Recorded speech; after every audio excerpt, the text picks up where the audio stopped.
حضرت عمر فاروق رضی اللہ تعالیٰ عنہ مدینے کی گلی سے گزر رہے ہیں، امیر المومنین ہے، مدینے کی گلی سے گزر رہے ہیں، ایک گھر کے اندر سے بچیوں کے رونے کی آواز آئی، بچیاں رو رہی ہیں، اور بچی اپنی ماں سے کیا کہتی ہے؟ کہتی ہے اماں ابو بکر تو اب انتقال کر گئے، حضرت عمر کا پہلے دن ہے خلافت کا، اب ہمارا کیا بنے گا؟ ابو بکر تو وصال کر گئے۔ حضرت عمر فاروق رضی اللہ تعالیٰ عنہ نے رونے کی آواز سنی، دروازے پہ دستک دی، کہا بیٹو کیا بات ہے؟ تو بچیاں کہنے لگیں عمر ہمارے ابا جی ہماری 10-15 بکریاں ہیں، تو ہمارے والد صاحب ان کا دودھ دھو کے بیچا کرتے تھے، گزارا ہو جاتا تھا۔ جس دن ابا جی فوت ہوئے تو اس دن سے لے کر ابو بکر صدیق روز عصر کے بعد آیا کرتے تھے، ہماری بکریوں کا دودھ دھو کے دیتے تھے، کچھ ہم پیتی تھی، کچھ بیچ لیتی تھی، گزارا چلتا تھا۔ جس دن ابو بکر صدیق خلیفہ بنے تو ہم نے جا کے کہا ابو بکر اب کون دودھ دھوئے گا؟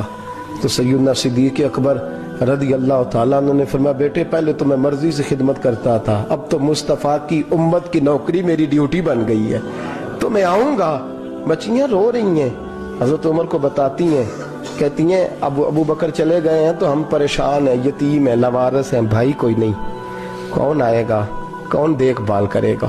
حضرت عمر فاروق گھٹنوں کے بل زمین پہ بیٹھ گئے، ان چھوٹی چھوٹی بچیوں کو سینے سے لگایا، فرمانے لگے میں ابو بکر کا کیا کروں، میرے لیے رستے بڑے مشکل کر گیا ہے، میں اس کے کس بادشاہ وقت ہو کے وہ غریبوں کے گھروں میں آ کے ان کی بکریوں کا دودھ بھی دوتا تھا، امیر المومنین ہو کے یہ رنگ بھی تھا، پر میں بیٹیوں فکر نہ کرنا، جب تک عمر زندہ رہے گا، عمر آتا رہے گا، یہ نوکری کرتا رہے گا۔ کچھ دن بیتے تو حضرت عمر فاروق کو یاد آیا اوہو مدینے میں ایک بوڑھی اماں بھی رہتی ہے جس کا کوئی گھر کا کام کرنے والا نہیں، اور جس بی بی کا کوئی بال بچہ نہیں اور آنکھوں سے بھی وہ نابینی ہے۔ حضرت ابو بکر صدیق رات کے سناٹے میں جایا کرتے تھے، اس کے گھر میں جھاڑو دیتے تھے، یہ بادشاہ ہے، اس کی فقیری کا رنگ دیکھو، اس کو کنویں سے پانی بھر کے لا کے دیتے تھے، اور یہ لفظ آپ سنیں گے تو حیران ہو جائیں گے۔ اس بوڑھی اماں کے لیے نا ایک کونے میں گھر میں دور بار شین میں ایک جگہ کھود دی تھی جہاں وہ بی بی پخانہ اور پیشاب کرتی تھی۔ امیر المومنین حضرت ابو بکر صدیق رات کو جاتے تھے اور اس کا وہ پخانہ وہاں سے اٹھا کے باہر پھینک کے آیا کرتے تھے۔ اس عورت نے پیغام بھیجا کہ عمر سے کہو میری بھی ڈیوٹیاں تو نہیں سر انجام دینی ہے۔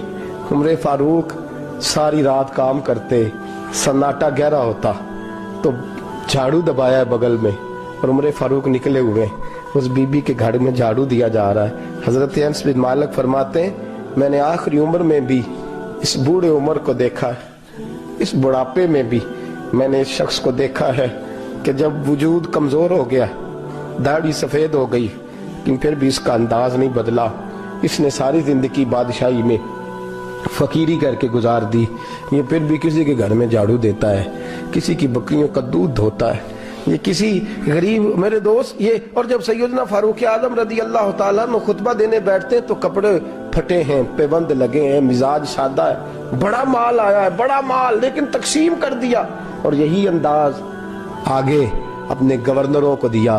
حضرت سعید بن عامر رضی اللہ تعالیٰ عنہ آپ کے گورنر ہیں، حمص کے گورنر ہیں۔ جب لسٹ آئی نا غریبوں کی، حضرت عمر نے کہا کہ حمص کے جتنے غریب لوگ ہیں ان کی لسٹ بنا کے بھیجو، ان کو چندہ لگانا ہے۔